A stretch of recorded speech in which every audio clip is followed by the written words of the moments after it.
আশা করি সকলেই ভালো আছেন, সুস্থ আছেন। আমরা পাঠ করছিলাম বিকাশ মনোবিজ্ঞান। আমরা প্রায় শেষের দিকে চলে এসেছি, আর হয়তো খুব সম্ভবত একটি পর্ব করব আজকের পর।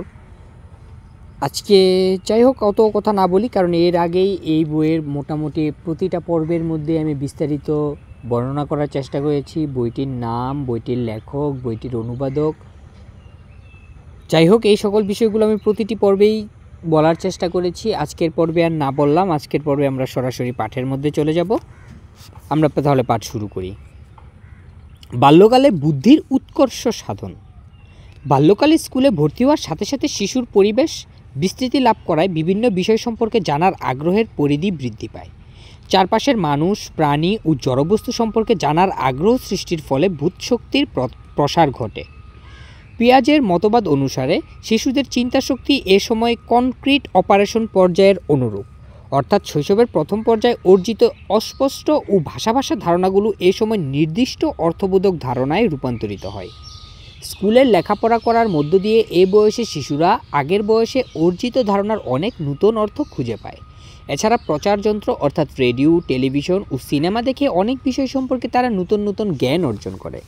উদাহরণস্বরূপ ভিন্ন ভিন্ন জাতি, ধর্ম, স্ত্রী, পুরুষ ও পরিবারের আর্থসামাজিক মর্যাদা সম্পর্কে সমাজে যেসব বিশ্বাসের প্রচলন রয়েছে, বিভিন্ন প্রচার মাধ্যমের সাহায্যে শিশুরা নতুন আঙ্গিকে সেগুলো প্রত্যক্ষণ করে নিজেদের বদ্ধমূল ধারণা গড়ে তোলে। শিশুরা পাঠ্য বই ও অন্যান্য লিখিত সূত্র বা এনসাইক্লোপিডিয়াস পড়ে পরিচিত শব্দের নতুন অর্থ শেখে ও শব্দের ভুল অর্থ শুধরে নিতে পারে। একইভাবে ব্যক্তিগত অভিজ্ঞতা থেকেও তারা অনেক ধারণার কনসেপ্ট অর্থ বুঝতে শেখে। উদাহরণস্বরূপ শিশুরা এ বয়সে শারীরিকভাবে অসুস্থ হয়ে রোগ সম্পর্কে বুঝতে শেখে। ছোট শিশু ও বালক বালিকার অভিজ্ঞতার মধ্যে পার্থক্য থাকার কারণে দুটি বয়সের ছেলে মেয়ের প্রত্যয় বা কনসেপ্ট যে ভিন্ন ভিন্ন অর্থ বহন করবে তা সহজেই বোঝা যায়। তবে কতকগুলো ধারণা শৈশব ও বাল্য বয়সে একরকম থাকে। বাল্য বয়সে যে প্রত্যয় বা কনসেপ্ট সম্পূর্ণ ভিন্ন অর্থপ্রাপ্ত হয়, নিচে সেগুলো বর্ণনা করা হলো। 1. জীবন। গতিময়তা যে জীবনের একমাত্র পরিচয় তা সর্বজন স্বীকৃত, কিন্তু ছেলে মেয়ের চলমান বৈশিষ্ট্য যে প্রাণবন্ত বস্তুর পরিচায়ক তা বুঝতে শিখলেও অনেকে কোনো কিছুর মধ্যে গতিময়তা প্রত্যক্ষ করা সত্ত্বেও তাকে জীবন্ত বলতে পারে না। যেমন একটি নদী ওজন গতিময়তা যে প্রাণের লক্ষণ সে সম্পর্কে অনিশ্চিত হয়ে পড়ে। 2. মৃত্যু। পরিবারে কোনো ব্যক্তির মৃত্যু ও পোষা জীবজন্তুর মৃত্যু প্রত্যক্ষ করে শিশুরা মৃত্যুর অর্থ সঠিকভাবে উপলব্ধি করে। চারপাশের সকলে মৃত্যুকে কিভাবে গ্রহণ করছে বিষয়টির উপর শিশুর মানসিক অনুভূতি ও প্রতিক্রিয়া নির্ভর করে। 3. পরকাল, লাইফ আফটার ডেথ। ধর্মীয় প্রশিক্ষণ ও সঙ্গীসাথীর ধারণা অনুসরণে এ বয়সে একটি শিশুর পরকালের ধারণা গড়ে ওঠে। 4. শারীরিক কার্যাবলী, বডিলি ফাংশন। স্কুলের স্বাস্থ্য সম্পর্কে পাঠ শুরু না হওয়া পর্যন্ত দেহের বিভিন্ন অঙ্গ প্রত্যঙ্গের কার্যাবলী সম্পর্কে শিশুদের তেমন ধারণা থাকে না। অধিকন্তু যেসব ধারণার অধিকাংশই অসম্পূর্ণ ও ভুল। দেহাভ্যন্তরীণ শারীরবৃত্তীয় কর্মপ্রণালী সম্পর্কে ভুল ধারণার পরিমাণ অনেক বেশি বলে জানা যায়। পরিপাক প্রণালী ও অন্যান্য শরীরবৃত্তীয় প্রণালী সম্পর্কে ছেলে মেয়ের ধারণা এখানে একটি চিত্রের সাহায্যে দেখানো হলো। সেই চিত্রে আমরা দেখতে পাচ্ছি যে 8 বছর বয়স,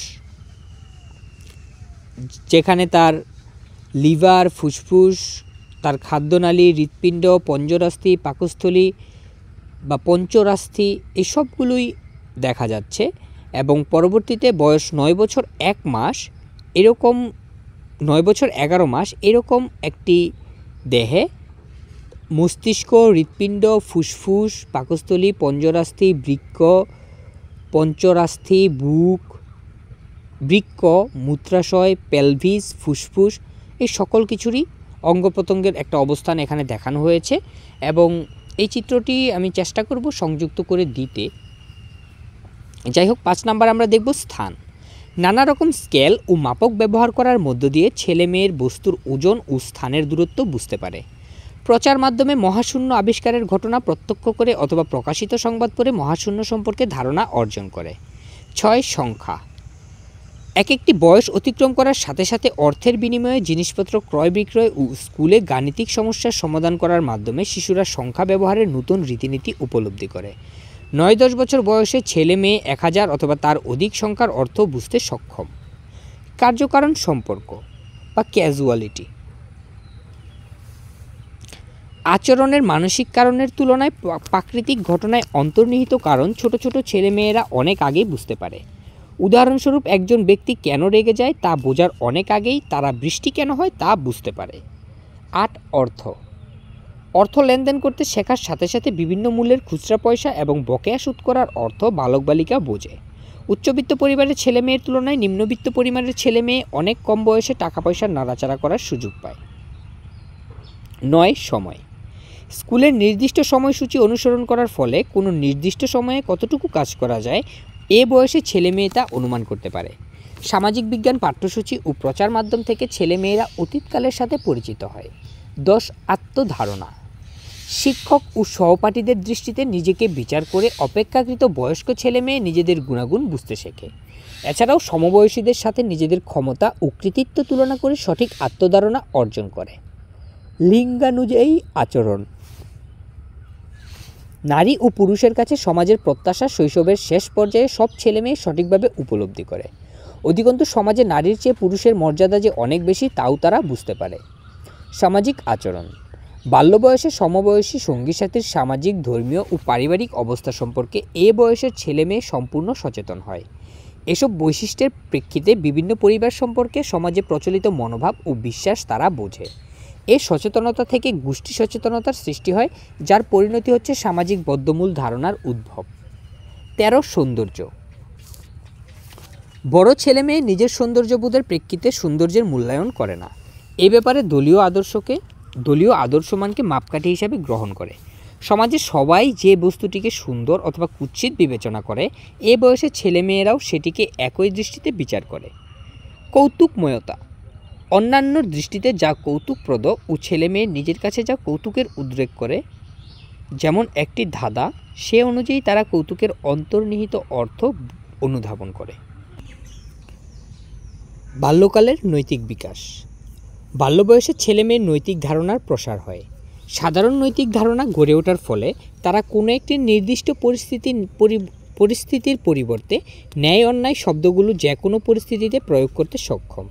এছাড়াও একটি বিশেষ প্রতিক্রিয়ার প্রতি সমাজের স্কুলে যে একরকম গুরুত্ব আরোপ করে না তাও বুঝতে পারে। এ জাতীয় উপলব্ধি তাদের ব্যক্তিগত নৈতিক আদর্শের সাথে মিশে যায়। নৈতিকতার বিশ্বাস সম্পর্কে পিয়াজের 1960-1970 মতবাদে দেখা যায় যে শিশুদের ন্যায় বিচার বা জাস্টিস বিষয়ক ধারণা 5 থেকে 12 বছর বয়সের মধ্যে বদলে যায়। মা বাবার প্রশিক্ষণের মাধ্যমে সঠিক অথবা ভুল আচরণ সম্পর্কে শিশুদের মনে যে দৃঢ় ও অনমনীয় বিশ্বাসের সঞ্চার হয় তাও অনেক সময় বদলে যায়।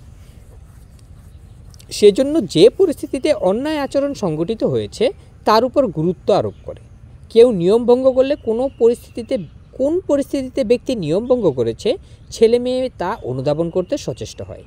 এজন্য পিয়াজে মনে করেন যে নৈতিকতা সম্পর্কে অনমনীয় মনোভাবের পরিবর্তে আপেক্ষিক নৈতিকতা বোধের উদ্ভব হয়। যেমন মিথ্যা কথা একটি 5 বছরের শিশু সবসময় গর্হিত আচরণ বলে মনে করে, কিন্তু একটি বড় ছেলে অথবা মেয়ে মনে করে যে কোনো পরিস্থিতিতে মিথ্যা কথা বলা অপরাধ নয়, কাজেই মিথ্যা বলা মানেই অন্যায় নয়। পিয়াজের মতবাদ বিশদ ব্যাখ্যাদান প্রসঙ্গে কোলবার্গ বলেছেন যে বাল্যকাল অথবা শৈশবের শেষ পর্যায়ে নৈতিকতা বিকাশের দ্বিতীয় স্তর অর্থাৎ প্রচলিত নৈতিকতাবোধের একটি পর্যায়। অন্যভাবে বলা যায় যে চিরাচরিত নিয়ম মেনে চলা ও আনুগত্য বিষয়ক নৈতিকতাবোধ। এ স্তরের প্রথম পর্যায়ে, যাকে কোলবার্গ গুড বয় মোরালিটি নামে আখ্যায়িত করেছেন, সে সময় সবার স্বীকৃতি অর্জন এবং সবার সাথে সুসম্পর্ক বজায় রাখার উদ্দেশ্যে শিশুরা সমাজে প্রচলিত নিয়মকানুন মেনে চলে। দ্বিতীয় পর্যায়ে কোলবার্গের মতে প্রচলিত নিয়ম সবার জন্য মঙ্গলকর বলে সমাজ বিবেচনা করলে সমাজের অস্বীকৃতির অথবা অনুমোদন এড়াবার উদ্দেশ্যে শিশুদের অবশ্যই সেসব রীতিনীতি মানতে হবে। এ বয়সে শিশুরা কিভাবে নীতিমালা নির্বাচন করে এবং নিয়মানুবর্তিতা কতটুকু গুরুত্ববহ তা এখানে আলোচনা করা হলো। ক. নৈতিক নীতিমালার বিকাশ বা মোরাল কোড। নৈতিক ধারণার সাধারণীকরণ থেকে নৈতিক নীতিমালার উদ্ভব হয়। তরুণ বয়সের মতে বাল্যকালেও নৈতিক নীতিমালার উপর দলীয় নৈতিক আদর্শের প্রভাব দেখা যায়। এর অর্থ অবশ্য এ নয় যে দলীয় নৈতিক আদর্শের পরিপ্রেক্ষিতে সবাই পারিবারিক নৈতিক নীতিমালা বিসর্জন দেয়। এর অর্থ হচ্ছে বড় ছেলে মেয়েকে যদি নৈতিক নীতিমালা নির্বাচন করতে হয় তবে যে দলের সাথে তারা একাত্মতা বজায় রেখেছে সে দলে নিজেদের মর্যাদা বজায় রাখার উদ্দেশ্যে দলীয় নৈতিক আদর্শকে বেছে নেয়। শৈশবের শেষ পর্যায়ে ছেলে মেয়েদের নৈতিক বোধ পরিবারের বয়স্ক ব্যক্তিদের নৈতিকতার অনুরূপ হয়ে ওঠে এবং তাদের প্রতিষ্ঠিত আদর্শ তারা মেনে চলতে চেষ্টা করে। উন্নত বুদ্ধির অধিকারী ছেলে মেয়ে এ বয়সে কম বুদ্ধির অধিকারী ছেলে মেয়ের চেয়ে অধিক পরিণত নীতিবোধের পরিচয় দেয়। আরও দেখা গিয়েছে যে ছেলেদের তুলনায় মেয়েদের ন্যায় বিচারের ক্ষমতা অধিকতর উন্নত। খ নিয়মানুবর্তিতার গুরুত্ব। ছেলে মেয়ের নৈতিকতা বিকাশের উপর নিয়মানুবর্তিতার গুরুত্বপূর্ণ প্রভাব দেখা যায়। শিশুদের আচরণ সুসংহত করার জন্য নিয়মানুবর্তিতার প্রয়োজন হলেও বড় ছেলে মেয়েদের পক্ষে সবসময় নিয়ম মেনে চলা সমস্যার সৃষ্টি করে। ছোট শিশুদের আচরণ সবসময় আইন শৃঙ্খলার সাহায্যে নিয়ন্ত্রণ করা হলে তা ফলপ্রসূ হয়, কিন্তু বড় ছেলে মেয়ে এর বিরোধিতা করে। তাই শিশুদের ক্ষেত্রে আইন প্রয়োগ করতে হলে শিশুর বিকাশ মাত্রার অর্থাৎ যে বয়সে সে রয়েছে সেদিকে লক্ষ্য রাখা একান্ত প্রয়োজন। বড় ছেলে মেয়েদের জন্য নিয়ম শৃঙ্খলার গুরুত্ব সম্পর্কে নিচে আলোচনা করা হলো। নৈতিক নীতিমালা সহজে গড়ে তোলার পদ্ধতি। বড় ছেলে মেয়েদের কোনটি সঠিক এবং কোনটি ভুল আচরণ তা এমনভাবে শিখতে হবে যেন তারা বুঝতে পারে কেন কিছু কিছু আচরণ সবার কাছে গ্রহণযোগ্য এবং অন্যান্য আচরণ গ্রহণযোগ্য নয়। তাদের চিন্তাধারা এমনভাবে পরিচালিত করতে হবে যেন নির্দিষ্ট ধারণাগুলো বিমূর্ত সাধারণ নৈতিক ধারণায় রূপান্তরিত হয়। 2 পুরস্কার। এ বয়সে কোনো জটিল পরিস্থিতি ভালোভাবে মোকাবেলা করার জন্য ছেলে মেয়েকে প্রশংসা অথবা সোহাগ করলে সে যে সঠিকভাবে কাজটি করছে তা বুঝতে শেখে, ফলে সে পুনরায় সেরকম আচরণ করতে উদ্বুদ্ধ হয়।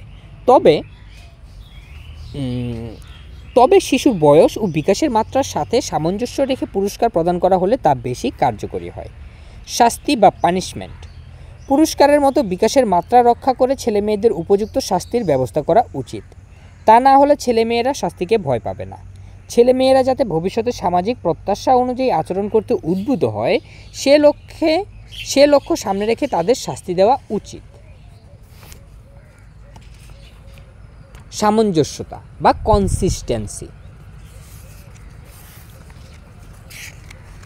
উন্নত নিয়মানুবর্তিতা সবসময় সামঞ্জস্যপূর্ণ। আজ যে কাজটি সবার কাছে সঠিক বিবেচিত সবসময় সব যুগে তা সঠিক পরিগণিত হবে।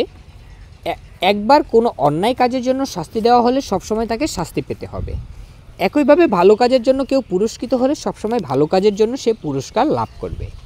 বিবেকের বিকাশ। শিশুর আচরণ নিয়ন্ত্রণের উদ্দেশ্যে যে আইনানুগ শাস্তি প্রয়োগ করা হয় তার অন্যতম পরিণতি হচ্ছে বিবেকের উৎপত্তি। এর যোগ্যতা অর্জন শৈশবের শেষ পর্যায়ের অন্যতম গুরুত্বপূর্ণ বিকাশজনিত কার্য। বিবেক শব্দটির অর্থ বেশ জটিল। সহজভাবে বিবেকের সংজ্ঞা দিতে গিয়ে আইজ্যাং বলেছেন, বিবেক হচ্ছে অন্তঃস্থিত শৃঙ্খলা রক্ষাকারী শক্তি যা ন্যায় বিবেচনা সাপেক্ষে শিশুদের সঠিক কাজের প্রেরণা যোগায় এবং এভাবে শাস্তি পরিহার করতে শেখায়। আমি লাইনটি আবার পড়ছি। সহজভাবে বিবেকের সংজ্ঞা দিতে গিয়ে আইজ্যাং বলেছেন, বিবেক হচ্ছে অন্তঃস্থিত শৃঙ্খলা রক্ষাকারী শক্তি যা ন্যায় বিবেচনা সাপেক্ষে শিশুদের সঠিক কাজের প্রেরণা যোগায় এবং এভাবে শাস্তি পরিহার করতে শেখায়। তাই বিবেকের অনুশাসনে ছেলে মেয়ে সজ্ঞানে ও স্বেচ্ছায় সঠিক আচরণ করে শাস্তি পরিহার করতে সচেষ্ট হয়। আত্ম অবমূল্যায়নকে আত্মগ্লানি বা গিল্ট বলা হয়। ব্যক্তি যখন বুঝতে পারে যে সমাজে প্রচলিত নৈতিক আদর্শ যা তার মেনে চলা উচিত ছিল অথচ মানতে পারেনি, তখন দেখা দেয় আত্মগ্লানি। বিপরীতভাবে সামাজিক দলের সদস্যরা যখন কোনো ব্যক্তিকে অবমূল্যায়ন করে তখন ব্যক্তির মনে যে দুঃখজনক আবেগের সঞ্চয় হয় তাকে বলা হয় লজ্জা বা শেম। কোনো প্রতিক্রিয়ার সামাজিক স্বীকৃতি অথবা অস্বীকৃতির উপর লজ্জার উৎপত্তি নির্ভর করে। এর বিপরীতে কোনো আচরণের সামাজিক এবং ব্যক্তিগত অস্বীকৃতি থেকে আত্মগ্লানির সৃষ্টি হয়। বাল্যকালের অসদাচরণ বা মিসডিম্যানার্স ইন লেট চাইল্ডহুড। ছোট শিশুদের মতো বড় ছেলে মেয়েরাও কীভাবে আচরণ করতে হবে তা না জানার কারণে এবং প্রচলিত নিয়মকানুন সঠিকভাবে না বোঝার কারণে অসদাচরণ করে থাকে। আবার কখনো কখনো অসদাচরণের মাধ্যমে অভিভাবকদের মনোভাব যাচাই করতে চায় অথবা তারা যে স্বনির্ভর তা প্রমাণ করতে চেষ্টা করে। অবশ্য অধিকাংশ ক্ষেত্রে দলীয় সদস্যদের অসদাচরণ প্রবণতা লক্ষ্য করে এ বয়সে ছেলে মেয়ে অসদাচরণ খারাপ জেনেও ছেলে মেয়েরা তা করে থাকে। ছেলেমেয়েরা কী পরিমাণ নিয়ম লঙ্ঘন করছে তার উপর নির্ভর করে অসদাচরণের মাত্রা। গৃহ বা স্কুল আচরণের কোনো সার্বজনীন নিয়ম না থাকায় সব ধরনের অসদাচরণ এক শ্রেণীভুক্ত করা যায় না। এছাড়াও গৃহের নিয়ম এবং স্কুলের নিয়ম পৃথক হওয়ায় দু জায়গায় ছেলেমেয়েরা ভিন্ন ভিন্ন ধরনের খারাপ ব্যবহার করে। বিভিন্ন গবেষণার মাধ্যমে বাল্যকালে ছেলেমেয়ের মধ্যে যে যে সাধারণ অসদাচরণ সম্পর্কে জানা গেছে সেগুলো নিচে উল্লেখ করা হলো। 1. গৃহের অসদাচরণ। ক. ভাই বোন একে অন্যের সাথে ঝগড়া ও মারামারি করা। খ. পরিবারের কারুর জিনিস নষ্ট করা। গ. বয়স্ক সদস্যদের সাথে কড়া সুরে কথা বলা। ঘ. দৈনন্দিন কাজগুলো নিয়ে গাফিলতি করা। ও. পারিবারিক দায়িত্ব উপেক্ষা করা। চ. মিথ্যা কথা বলা। ছ. পরছিদ্রান্বেষিতা। জ. অন্যের জিনিসপত্র লুকোনো অথবা চুরি করা। ঝ. ইচ্ছাকৃতভাবে ছড়িয়ে ছিটিয়ে খাবার খাওয়া। 6 থেকে 11 বছর বয়সের ছেলেমেয়েদের মধ্যে স্কুলে অভিযোজন সমস্যার শতকরা হার এখানে একটি গ্রাফের মধ্যে দেওয়া আছে, যেখানে দেখতে পাচ্ছি যে যদি আমরা ওয়াই অক্ষ ধরি সেখানে বলা আছে দলের শতকরা হার দেয়া আছে 10, 20 এবং 30 পর্যন্ত। এখানে ছেলে এবং মেয়ের পার্থক্য সহ দেওয়া আছে। দেখা গেছে যে সঙ্গতি বিধান করে দুর্বল মানে দলের শতকরা হার এরকম ছেলেদের পক্ষে দেখা গেছে 20-এরও বেশি, সেই ক্ষেত্রে মেয়েদের তুলনায় 10-এর চেয়েও কিছুটা কম। এবং অমনোযোগী দেখা গেছে ছেলেদের মধ্যে বেশি, প্রায় 30-এর কাছাকাছি, এবং সেটি কিনা মেয়েদের মধ্যে প্রায় 15-র মতো। এবং সবসময় তৎপর থাকে এরকম ছেলেদের ক্ষেত্রে দেখা গেছে প্রায় 10-এর কিছুটা বেশি, 12-এর মতো, এবং মেয়েদের ক্ষেত্রে দেখা গেছে 7-এর মতো। এবং অতিরিক্ত মারামারি করে ছেলেদের ক্ষেত্রে দেখা গেছে 12-এর মতো, এবং মেয়েদের ক্ষেত্রে 5-এর মতো। এবং অতিরিক্ত দুর্ব্যবহার করা হয় এরকম ছেলেদের ক্ষেত্রে দুর্ব্যবহার করে এরকম দুর্ব্যবহার পরায়ণ এরকম ছেলের সংখ্যা দেখা যায় প্রায় 8-এর মতো, এবং মেয়েদের ক্ষেত্রে দেখা যায় 4-এর মতো।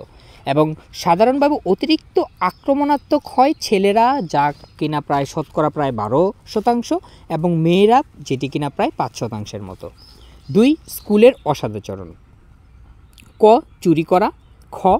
ধোঁকা দেওয়া বা ঠকানো। গ. মিথ্যা কথা বলা। ঘ. গালি দেওয়া। ও. স্কুলের জিনিস বা সম্পত্তি নষ্ট করা। চ. স্কুল পালানো। ছ. উস্কানো অথবা ঠাট্টা করে অন্যকে বিরক্ত করা। জ. ক্লাসে চলাকালীন কমিক পড়া কিংবা চুইংগাম চিবানো। ঝ. ক্লাসে ফিসফিস করে কথা বলা, সংসেজে অন্যকে হাসানো অথবা হু হু করে হেসে ওঠা। য়. সহপাঠীর সাথে মারামারি করা। ট. স্কুল চত্বরে ধূমপান কিংবা মাদকদ্রব্য সেবন করা।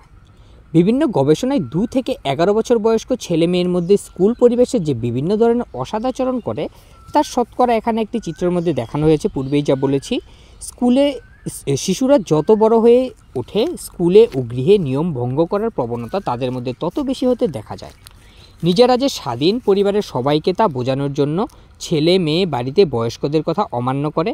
আবার বন্ধুরা যে নিয়ম অনুসরণ করে, কোনো শিশুর পরিবারের নিয়ম যদি তার থেকে সম্পূর্ণ পৃথক হয় এবং শিশু যদি মনে করে যে তাকে অন্যায়ভাবে শাস্তি দেওয়া হয়েছে, তখন বাসা এবং স্কুলে নিয়ম লঙ্ঘন করার ঝোঁক বেশি হয়। ছেলে মেয়েদের মধ্যে স্কুলের নিয়ম ভঙ্গ করার প্রবণতার কারণ হিসাবে মনোবিজ্ঞানীরা বলেন, এ বয়সে যে শিশু নিয়ম ভঙ্গ করেছে সে আগের স্কুলকে যতটুকু পছন্দ করত এখন তার চেয়ে কম পছন্দ করছে। শিক্ষকদেরও আর আগের মতো পছন্দ করছে না। স্কুলের পাঠ্যসূচি একঘেয়ে মনে হওয়ায় পড়াশোনায় মনোযোগ না দিয়ে দুষ্টুমি করছে, অথবা ছোটবেলার বন্ধুরা তাকে যেভাবে পছন্দ করত এ বয়সের বন্ধুরা আর সেভাবে স্বীকৃতি দিচ্ছে না। নিয়ম ভঙ্গের প্রবণতা সৃষ্টি হয়। বাল্যকাল শেষ হয়ে আসার সাথে সাথে অসদাচরণের মাত্রা কমে যায়, কারণ ছেলেমেয়েরা দৈহিক এবং মানসিক উভয় দিকে পরিপক্কতা অর্জন করে। এই কারণটি অসদাচরণের মাত্রা কমিয়ে আনে ঠিকই, কিন্তু এর চেয়ে গুরুত্বপূর্ণ কারণ হচ্ছে এ সময় অর্থাৎ বয়ঃসন্ধির প্রাক্কালে আকস্মিক দৈহিক বর্ধন শুরু হওয়ায় দৈহিক শক্তি বেশি ক্ষয় হয়, ফলে দুষ্টুমি করার প্রবণতা কমে যায়। অনেক ছেলেমেয়ে এ সময় সেজন্য মোটেও দুষ্টুমি চায় না। গৃহ, স্কুল অথবা আবাসিক অঞ্চল যেখানেই হোক না কেন, মেয়েদের তুলনায় ছেলেরা বেশি নিয়ম ভঙ্গ করে বলে জানা গিয়েছে। ছেলে মেয়েদের আচরণের মধ্যে এ ধরনের পার্থক্যের পিছনে দুটি কারণ দেখা যায়। প্রথমত, ছেলেরা বেশি স্বাধীনতা পায় এবং দুষ্টুমি ছেলেদের জন্য স্বাভাবিক এ ধারায় প্রচলিত থাকায় ছেলেরা অন্যায় আচরণ করলে তার জন্য শাস্তি পায় কম। দ্বিতীয়ত, মনে করে যে নিয়ম ভঙ্গ করলে একজন পুরুষ হিসেবে স্বীকৃতি সহজেই পাওয়া যাবে। বাল্যকালের আগ্রহ সৃষ্টিকারী বিষয়সমূহ। ছোটদের তুলনায় বড় ছেলে মেয়ের ক্ষমতা এবং অভিজ্ঞতা বেশি, সেজন্য তাদের মনোযোগ অথবা আগ্রহে বেশি বৈচিত্র্য দেখা যায়। প্রত্যেকটি ছেলে মেয়ের বিশেষ বিশেষ বিষয় সম্পর্কে ব্যক্তিগত আগ্রহ থাকলেও একটি সংস্কৃতির অন্তর্ভুক্ত ছেলে মেয়ের মধ্যে অন্যান্য কতকগুলি বিষয়ের প্রতি বিশেষ আগ্রহ দেখা যায়, যা সাধারণভাবে সেই সংস্কৃতির সব ছেলে মেয়ের মধ্যে লক্ষ্য করা যায়। আমেরিকান ছেলে মেয়ের মধ্যে বাল্যকালে যে সাধারণ আগ্রহ দেখা যায় তার সংক্ষিপ্ত বিবরণ নিচে দেওয়া হলো। 1. চেহারা, অ্যাপিয়ারেন্স। দলের সবার কাছে সাদামাটা বিবেচিত হয় অথবা দলের অন্যান্যদের সাথে কোনো মিল না থাকার কারণে নিজেকে নগণ্য মনে করলে এই বয়সে অপেক্ষাকৃত বড় ছেলেমেয়েরা নিজেদের চেহারার প্রতি মনোযোগী হয়। 2. পোশাক পরিচ্ছদ বা ক্লথিংস। নতুন পোশাকের প্রতি আকৃষ্ট হলেও বন্ধুরা যে ধরনের পোশাক পরে বড় ছেলেমেয়েরা সে ধরনের পোশাক পরতে পছন্দ করে, তবে পোশাকের রং সম্পর্কে নিজস্ব পছন্দ অগ্রাধিকার পায়। 3. পরিবার প্রদত্ত নাম ও ডাকনাম। একটি ছেলে অথবা মেয়ের নামের সাথে যখন বন্ধুদের নামের কোনো মিল থাকে না, সেজন্য ছেলে মেয়েরা যখন নিজেকে একজন বিশিষ্ট ব্যক্তি বলে মনে করে, কেবল তখনই পরিবার প্রদত্ত নাম নিয়ে ছেলে মেয়ে খুশি হয়। নামের আগে অথবা পরে ব্যবহৃত পারিবারিক পদবি এবং প্রকৃত নাম ধরে শিশুদের প্রায় সব সময় ডাকা হয়। এই ধরনের নামের সাহায্যে নিজের গোষ্ঠী, ধর্ম অথবা বংশগত পারিবারিক মর্যাদা সবার সামনে তুলে ধরতে সক্ষম হলে ছেলে মেয়ের সঙ্গীসাথী মজার নামে তাদের ডাকে। কিন্তু এ ধরনের নাম উপহাস অথবা ছেলে মেয়েটি সম্পর্কে দলীয় মনোভাবের পরিচয় বহন করে বলে ছেলে মেয়েরা ডাকনাম পছন্দ করে না। 4. ধর্ম। ইংরেজ শিশুদের মধ্যে যেসব ছেলে মেয়ে ছোটোবেলায় রবিবার ধর্মীয় স্কুলে যেতে পছন্দ করে, বড় হলে তেমন আগ্রহ আর থাকে না, তবুও তারা সেখানে বন্ধুদের দেখে খুশি হয়। বড় হওয়ার সাথে সাথে ধর্মীয় শিক্ষা এবং উপাসনার উপকারিতা সম্পর্কে ছেলে মেয়েদের মনোভাব নৈরাশাব্যঞ্জক হয়ে ওঠে বলে অনেক গবেষক মনে করেন। লাইনটি আরেকটু গুরুত্বপূর্ণ। বড় হওয়ার সাথে সাথে ধর্মীয় শিক্ষা এবং উপাসনার উপকারিতা সম্পর্কে ছেলে মেয়েদের মনোভাব নৈরাশাব্যঞ্জক হয়ে ওঠে বলে অনেক গবেষক মনে করেন। 5. মানবদেহ, দ্য হিউম্যান বডি। দেহের অভ্যন্তরীণ শারীরবৃত্তীয় কার্যাবলী সরাসরি প্রত্যক্ষণ করা যায় না বলে এ বয়সে ছেলেমেয়েরা প্রশ্নের মাধ্যমে দেহের অভ্যন্তরে কী ঘটে সে সম্পর্কে জানতে চায়। এছাড়াও দেহ সম্পর্কে প্রকাশিত বই অথবা মানচিত্রের ছবি অথবা পত্রপত্রিকায় প্রকাশিত প্রবন্ধ পড়ে কৌতূহল নিবৃত্ত করে। 6. স্বাস্থ্য বা হেলথ। ছেলেমেয়েরা অনেক দিন ধরে যখন কোনো অসুখে ভোগে, যেমন হাঁপানি, কেবল তখনই স্বাস্থ্য সম্পর্কে জানতে আগ্রহী হয় বলে শিশু বিজ্ঞানীদের ধারণা। বাল্যকালে ছেলেরা বিশেষ মনে করে যে স্বাস্থ্য সম্বন্ধে কৌতূহল প্রকাশ করায় মেয়েলিপনার বা সিসির পরিচায়ক। 7. যৌন বিষয়ক। বড় ছেলেমেয়েরা স্ত্রী পুরুষের সম্পর্ক অর্থাৎ যৌন সম্পর্ক সম্বন্ধে জানতে আগ্রহী হয়। সন্তানের জন্মদিনে বাবার কী ভূমিকা রয়েছে এবং সন্তান কিভাবে ভূমিষ্ঠ হয় সে সম্পর্কে তারা জানতে চায়। সাধারণত বই পড়ে অথবা বন্ধুবান্ধবের সাথে অশালীন গল্প অথবা ঠাট্টা মশকরার মধ্য দিয়ে যৌন আচরণের বিভিন্ন দিক সম্পর্কে জানতে আগ্রহী হয়। 8. বিদ্যালয়। একটি আশ্চর্যের বিষয় হচ্ছে এই যে শিশুরা প্রথম খুব আগ্রহের সাথে স্কুলে যেতে চায়, দ্বিতীয় শ্রেণীর পড়াশোনা শেষ হওয়ার পর থেকেই স্কুলের খেলাধুলা পছন্দ করলেও পড়াশোনার আগ্রহ কমে আসে। তখন ক্লাসের পড়াশোনা একঘেয়ে মনে হয় এবং তারা এর সমালোচনা করতে শুরু করে।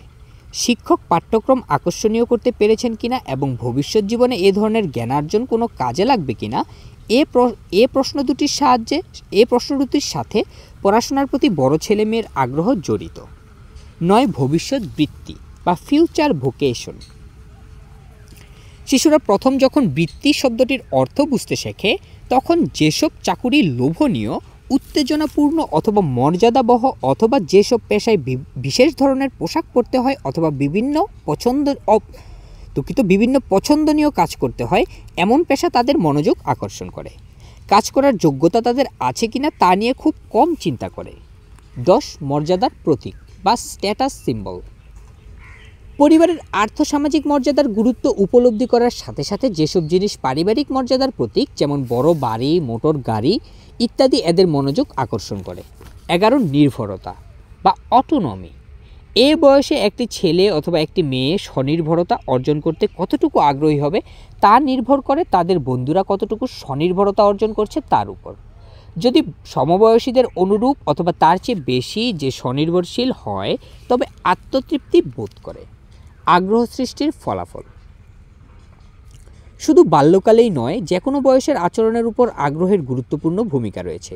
সেজন্য ছেলেমেয়ের ক্ষমতা এবং চাহিদা অনুসারে আপনা আপনি আগ্রহ সৃষ্টির স্বাধীনতা দেওয়া উচিত এবং বস্তুত তা হয়েও থাকে। ছেলেমেয়ের কোনো বিষয় সম্পর্কে হঠাৎ প্রচণ্ড আগ্রহের সৃষ্টি হলেও তা ক্ষণস্থায়ী হওয়ায় অনেক বাবা মা এটাকে ঝোঁক অথবা খেয়াল খুশি হিসাবে আখ্যায়িত করেন। ফলে ছেলেমেয়ের কোনো বিষয়ের আগ্রহকে তারা গুরুত্ব দেন না এবং মনে করেন যে আরও বড় হলে এসব ঝোঁক কমে যাবে। নাকলস এবং বান্ডুসি একটি গবেষণার বিভিন্ন বৃত্তি সম্বন্ধে এ বয়সে ছেলেমেয়ে কতটুকু জানে এবং একটি পেশার প্রতি মনোভাব অনুকূল অথবা বিরূপ হওয়া সত্ত্বেও পেশাকে কী দৃষ্টিতে দেখে তা পর্যবেক্ষণ করেন। ছেলেমেয়েরা আচরণ পর্যালোচনা করে তারা এই সিদ্ধান্তে উপনীত হয় যে বিভিন্ন পেশাকে ছেলেমেয়ের যে দৃষ্টিকোণ থেকে বিচার করে পরবর্তীকালে সে অনুযায়ী একটি পেশা নির্বাচন করতে আগ্রহী হয়। তারা আরও মনে করেন যে এই বিষয়টির উপর গুরুত্ব দেওয়া উচিত, কারণ এ ধরনের প্রত্যক্ষণের ভিত্তি করে ছেলেমেয়েরা সারা জীবনের গুরুত্বপূর্ণ সিদ্ধান্ত অর্থাৎ পেশা নির্বাচন করে। বাল্যকালের সৃষ্ট আগ্রহ কীভাবে ছেলেমেয়ের জীবনে রেখাপাত করে তা এখানে উল্লেখ করা হলো। প্রথমত, আগ্রহের উপর ভিত্তি করেই শিশুরা জীবনে উন্নতি লাভ করতে চায়। যেমন একটি ছোট মেয়ে স্বাস্থ্য অথবা মানবদেহের বিভিন্ন প্রক্রিয়া সম্বন্ধে জানতে খুব আগ্রহী হলে বড় হয়ে সে নার্স অথবা ডাক্তার হওয়ার ইচ্ছা প্রকাশ করতে পারে। আবার একটি ছেলে যার খেলাধুলার প্রতি বিশেষ ঝোঁক রয়েছে সে পরবর্তী জীবনে খেলোয়াড় অথবা খেলার প্রশিক্ষক হওয়ার ইচ্ছা ব্যক্ত করতে পারে। দ্বিতীয়ত, কোনো বিষয়ের প্রতি সমবয়সীদের মতো বিশেষ আগ্রহ এ বয়সে একটি শিশুর মনে কঠোর পরিশ্রমের মাধ্যমে স্বনির্ভরতা অর্জনের অনুপ্রেরণা সৃষ্টি করে। তৃতীয়ত, কৃতিত্ব বা সাফল্য একজন ব্যক্তির আগ্রহের মাত্রার উপর নির্ভরশীল। উদাহরণস্বরূপ, যে শিশুর গণিতের প্রতি আগ্রহ রয়েছে সে ভালো নম্বর পাওয়ার জন্য কঠোর পরিশ্রম করবে, কিন্তু যে শিশুর অঙ্কের প্রতি আগ্রহ কম সে গণিতে ভালো করতে পারবে না। চতুর্থত, বাল্যকালে আগ্রহের যে ধারা প্রতিষ্ঠিত হয় তা সারা জীবন একভাবে থাকে, কারণ মনোভাব সন্তুষ্টি বিধান করে। যেসব কাজ শিশুদের মনোযোগ আকর্ষণ করে তারা সেই কাজ বারবার করায় ক্রমে অভ্যাসে পরিণত হয়ে যায়। যৌবনে যেসব যুবক যুবতীর মধ্যে ছবি আঁকা, গান গাওয়া ইত্যাদির প্রতি ঝোঁক দেখা যায় তার সূচনা শৈশবে নিহিত। বাল্যকালে লিঙ্গ নির্ধারিত ভূমিকা পালন। জন্মের পর থেকে শিশুরা যে ছেলে অথবা মেয়ের উপযুক্ত আচরণ করতে শেখে সে সম্পর্কে পূর্ববর্তী অধ্যায়সমূহে উল্লেখ করা হয়েছে। তবে বাল্যকালে এ অভিজ্ঞতা অর্জনের পথে নতুন কিছু শক্তির প্রভাব বিশেষভাবে গুরুত্বপূর্ণ। এরকম গুরুত্বপূর্ণ উপাদানের মধ্যে প্রথম যে দুটি উল্লেখ করা প্রয়োজন সে দুটি উপাদান হচ্ছে শিক্ষক এবং পাঠ্যক্রম, কারণ শিক্ষকের ভূমিকা ছেলে মেয়ের কাছে খুব মর্যাদাবহ। একইভাবে প্রচার মাধ্যমগুলো ছেলে অথবা মেয়ের লিঙ্গ নির্ধারিত আচরণ শিখতে সাহায্য করে। এ প্রসঙ্গে টেলিভিশনের গুরুত্ব ব্যাখ্যা করতে গিয়ে নোলান এবং অন্যান্যরা বলেছেন যে সমাজ মেয়েদের তুলনায় ছেলেদের বেশি মর্যাদা দেয়, তা সবার অলক্ষ্যে টেলিভিশন দেখে বড় ছেলে মেয়ে বুঝতে শেখে। পাঠ্য বই অথবা গল্পের বইয়ের বর্ণিত কাহিনী থেকে তারা বোঝে যে পুরুষ এবং মহিলা চরিত্রকে ঘিরে কাহিনী আবর্তিত হলেও সেখানে পুরুষ চরিত্র প্রধানত ঘটনা পরিচালিত করছে।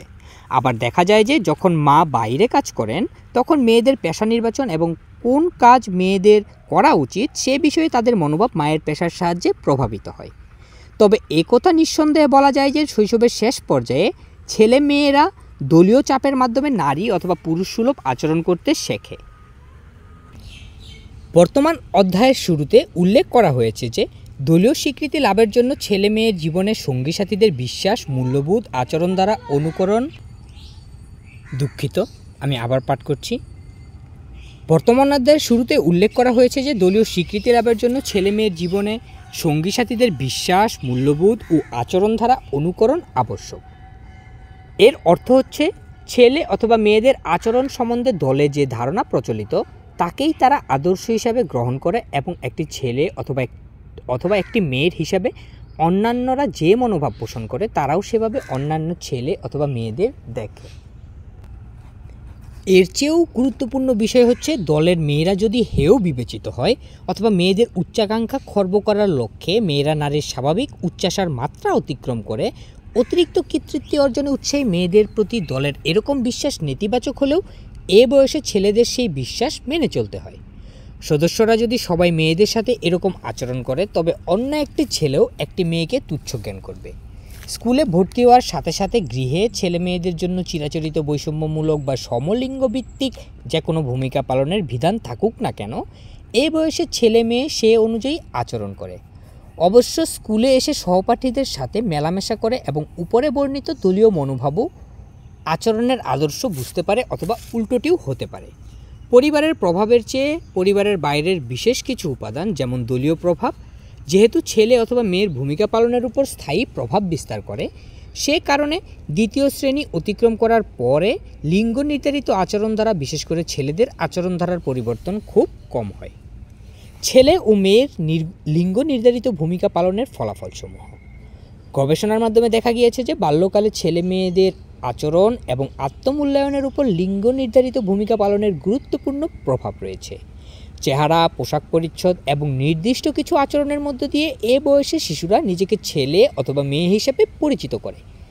দ্বিতীয় শ্রেণীতে উঠলে ছেলে অথবা মেয়ের চেহারার মধ্যে পার্থক্য ছেলে মেয়েরা সঠিকভাবে বুঝতে শেখে।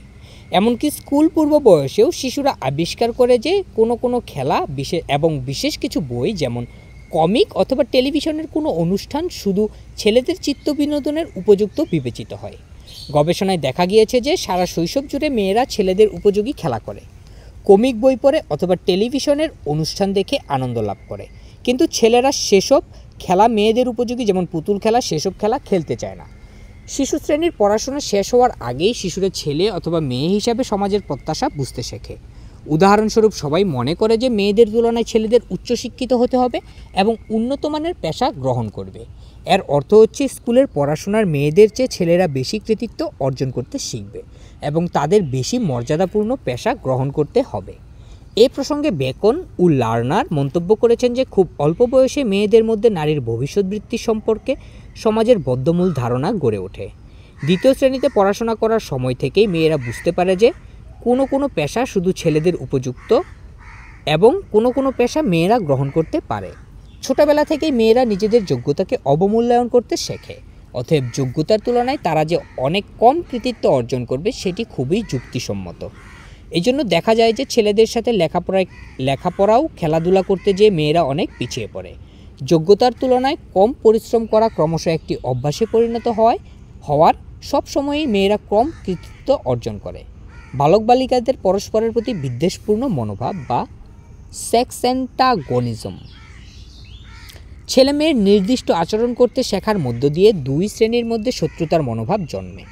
যখন ছেলেদের ধারণা দেওয়া হয় যে তারা মেয়েদের চেয়ে উন্নত শ্রেণীর ব্যক্তি, তখন ছেলেরা মেয়েদের প্রতি অবমাননাসূচক মনোভাব পোষণ করে। মেয়েদের সাথে ছেলেদের বিভিন্ন ধরনের মেলামেশা লক্ষ্য করলে এই মনোভাবের পরিচয় পাওয়া যায়। উদাহরণ, কোনো পরিস্থিতিতে মেয়েদের উপেক্ষা করার প্রচেষ্টা, মেয়েদের হেয় জ্ঞান করা, সাধারণভাবে মেয়েদের সম্বন্ধে অথবা তাদের কৃতিত্ব সম্বন্ধে অবমাননাকর মন্তব্য ইত্যাদি। ছেলে অথবা মেয়ে হিসাবে ছেলে মেয়েরা যেরকম ভিন্ন ভিন্ন আচরণ করবে, আশা করা হয় বিভিন্ন বিষয় সম্পর্কে আগ্রহ বিকাশের ক্ষেত্রেও সেরকম প্রত্যাশা বিদ্যমান। সে কারণে ফুটবল, বেসবল ইত্যাদি ছেলেদের উপযুক্ত খেলাধুলার প্রতি আগ্রহ সঞ্চারের উদ্দেশ্য বাবারা ছেলে সন্তানকে খেলার মাঠে সাথে নিয়ে যান। এই ধরনের সুযোগ থেকে মেয়েরা বঞ্চিত। এমনকি টেলিভিশনে ফুটবল খেলা দেখেও মেয়েদের জন্য বাঞ্ছনীয় নয় মনে করে মা বাবা অনেক সময় মেয়েদের সেই খেলাটি দেখতে নিরুৎসাহিত করেন। এর পরিবর্তে সাঁতার কাটা, ডুব সাঁতার দেওয়া ইত্যাদি মেয়েদের উপযোগী বিবেচনা করে মা বাবা সেসব দেখতে তাদের উৎসাহিত করেন। মনোবিজ্ঞানীদের মতে ছেলে মেয়ের আত্মমূল্যায়নের জন্য নারীসুলভ অথবা পুরুষ জনচিত আচরণ যত গুরুত্বপূর্ণ, আর কোনো ক্ষেত্রে বিষয়টি তেমন গুরুত্বপূর্ণ নয়। মা বাবা ছেলে অথবা মেয়ে হিসাবে যে মনোভাব পোষণ করেন তার পরিপ্রেক্ষিতে একটি ছেলে অথবা মেয়ে সন্তান নিজেকে মূল্যায়ন করে। যদি মা বাবা, শিক্ষক অথবা সঙ্গীরা ছেলেদের তুলনায় মেয়েদের হেয় মনে করে এবং মেয়েদের আচরণ অথবা কৃতিত্ব অর্জনকে মূল্যহীন মনে করে, তবে ছেলে সন্তান নিজেকে স্বীয় যোগ্যতার অতিরিক্ত মূল্যায়ন করবে। অতএব ছেলেদের পাশাপাশি মেয়েরা নিজেদের অবমূল্যায়ন করলে আশ্চর্য হওয়ার কিছু নেই। এই ধরনের প্রবণতা দেখে এসব ছেলে পরবর্তী জীবনে পুরুষ হিসেবে উন্নত গুণাবলীর অধিকারী বিষয়ক মানসিক জটিলতা বা সুপারিয়রিটি এবং মেয়ে শিশু নারী হিসাবে হীনমন্যতা বিষয়ক জটিল ইনফেরিওরিটি কমপ্লেক্স মানসিক অবস্থার শিকার হবে। মা বাবার সাথে সন্তানের সম্পর্কের ক্ষেত্রে পরিবর্তন। মা বাবার সাথে শিশুর স্বাভাবিক সম্পর্কের অবনতি প্রাক শৈশব পর্যায়ের শেষ দিকে শুরু হয়ে শৈশবের প্রথম পর্যায়ে এককভাবে চলতে থাকে। শৈশবের শেষ পর্যায়ে অবনতির মাত্রা আরও বৃদ্ধি পাওয়ায় শিশুর বিকাশধারার উপর এর ক্ষতিকর প্রভাব লক্ষ্য করা যায়। বড় ছেলে মেয়ের মনে নিরাপত্তার অভাব এবং অসুখীবোধ প্রধানত নির্ভর করে মা বাবার সাথে খারাপ সম্পর্কের উপর। বিভিন্ন কারণে বাল্যকালে মা বাবার সাথে বড় ছেলে মেয়ের সম্পর্কের অবনতি হয়। কোনো কোনো কারণ পূর্ববর্তী বয়সে সূচিত হয়, তবে এর সাথে বর্তমান বাল্যকালের পারিপার্শ্বিক নতুন বিষয় যুক্ত হয়ে মা বাবার সাথে শিশুর স্বাভাবিক সম্পর্ক বিঘ্নিত করে। এ জাতীয় ক্ষতিকর বিষয়গুলো এখানে উল্লেখ করা হলো। ক. মা বাবার ভূমিকার প্রতি সন্তানের মনোভাব বা অ্যাটিটিউড টুয়ার্ড প্যারেন্টহুড।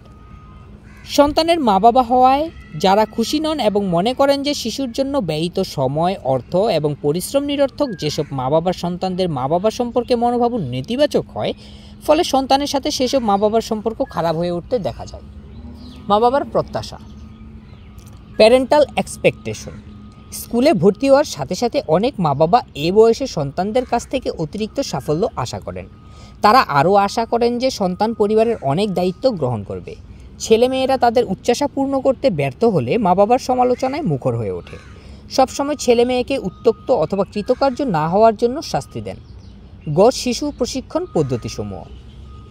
প্রভুত্বব্যঞ্জক প্রশিক্ষণ পদ্ধতি, যা সাধারণত বড় পরিবারের শিশু প্রতিপালনের ক্ষেত্রে ব্যবহৃত হয়, এবং নিয়ন্ত্রণবিহীন পদ্ধতি, যার প্রচলন ছোট পরিবারে দেখা যায়। দু ধরনের পদ্ধতির সাহায্যে প্রতিপালিত শিশুদের পরিবারের সাথে সম্পর্ক সহজ হয় না। এসব ছেলে মেয়ের মধ্যে বিরুদ্ধাচরণ মনোভাব গড়ে ওঠে।